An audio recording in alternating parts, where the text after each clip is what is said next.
சிம்பிளான lunch box recipe பார்த்துடலாமா? இந்த மாதிரி உங்கள் வீட்டு குட்டீஸ்க்கெல்லாம் ஒரு டைம் செஞ்சு கொடுங்க. செம்ம டேஸ்ட்டாக இருக்குன்னு திரும்ப திரும்ப கேட்பாங்க.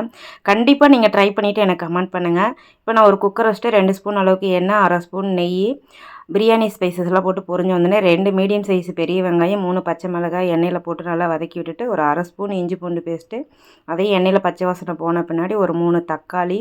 காய்கறி வந்து நம்மளோட ஆப்ஷனல் தான், வேணும்னா எது வேணாலும் எடுத்துக்கலாம். உருளைக்கிழங்கு தேவைன்னா எடுத்துக்கலாம். ஆனால் உருளைக்கிழங்கு பசங்களுக்கு கொடுக்குறது வந்து நல்லாவே ஊக்கம் கொடுக்கும்.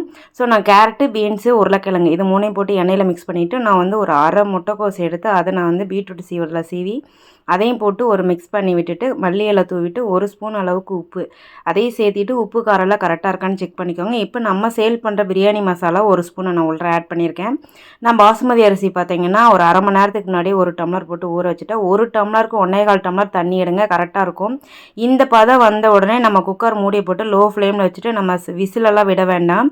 ஒரு 5 நிமிஷம் கழித்து நம்ம ஓப்பன் பண்ணி பார்த்தோம் அப்படின்னா ரைஸ் வந்து செம்ம டேஸ்ட்டாக இருக்கும். பாருங்கள், ஒன்று கூட உடையாது, குலையாது. துறக்கும் போதே நமக்கு நல்லா வாசம் கொடுக்கும். இதுக்கு நீங்கள் வந்து முந்திரியை கூட வறுத்து போட்டுக்கலாம். நான் முந்திரி போடலை. ஒரே ஒரு டைம் இந்த மாதிரி ட்ரை பண்ணி பாருங்கள், செம்ம டேஸ்ட்டாக இருக்கும்.